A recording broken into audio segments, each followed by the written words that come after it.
When living with chronic pain, the words we use matter more than we might think. Our language shapes not how others understand our experience, but how our own brains process and respond to pain.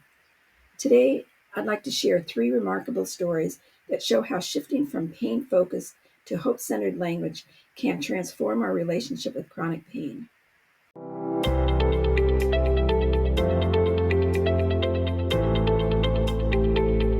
Greetings.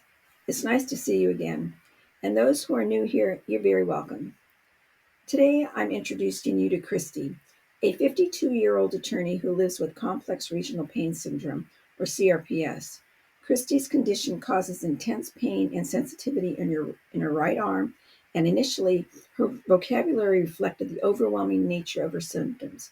She described her pain as burning, stabbing, and unbearable, and these words shaped how she viewed her future. As she focused on these intense descriptions, her fear grew that the pain would make it impossible to continue her legal career. But Christy discovered something powerful. When she began describing her experience differently, something shifted. Instead of saying, "I'm trapped in this burning pain," she started saying, "I'm learning to work with my body."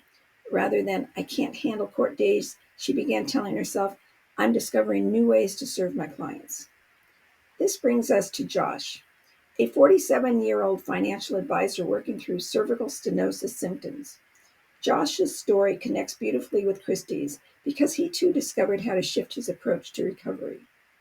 While the narrowing of his spinal canal created challenges with neck pain and occasional arm numbness, he found ways to move forward after he learned about using hope-centered language to reframe his experience. He stopped saying, "I'm deteriorating," and started saying, "I'm adapting."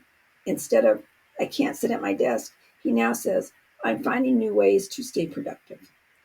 This leads us to Becca, a 33-year-old nurse actively working through shoulder pain from a repetitive stress injury. Her story builds on both Christie's and Josh's experiences, showing how progress-focused language can create positive change, not just for ourselves, but for others.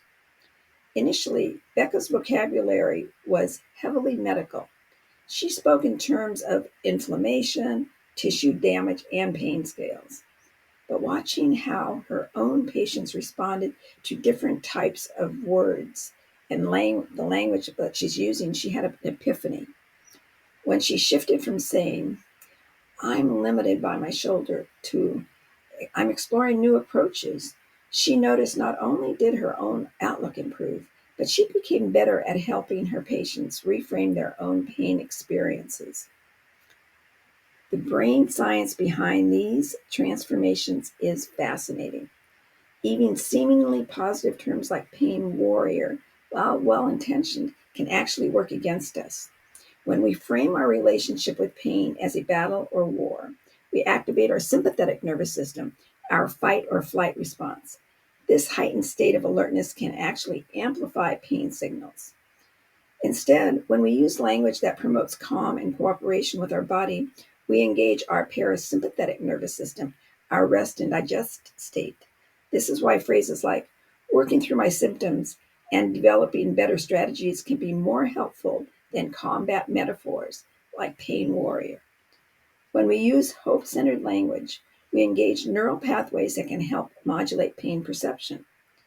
Let me share some practical strategies that emerge from these stories. First, catch yourself using limited language. Notice when you say things like, "I can't," "I'm trapped," or "I'm broken." Like Christy, you can replace these phrases with things like, "I'm learning," "I'm discovering," or "I'm adapting." Second, follow Josh's example and create a hope-centered vocabulary. Instead of focusing on what pain takes away, describe what you're gaining: new perspectives, deeper empathy, creative solutions. Third, share your progress-focused language choices with others. This not only reinforces your own improvement, but creates ripples of hope and possibility in your community. Remember, this isn't about denying the reality of pain or pretending everything is fine. It's about choosing language that opens doors rather than closes them. Whether you're a lawyer like Christy, a financial advisor like Josh, or a healthcare provider like Becca, your words have power. It can shape your brain's response to pain, influence your daily experiences, and even impact those around you. Start small, choose one pain focused phrase you commonly use, and create a hope centered alternative. Notice how this shift, however subtle, begins to change your story. Because ultimately, working through symptoms isn't just about managing them, it's about authoring a narrative of hope, resilience, and creative new possibilities. Remember, every word you choose to step toward rewriting your pain story and unwinding your pain is important. So it's bye for now, and I'm wishing you a comfortable week.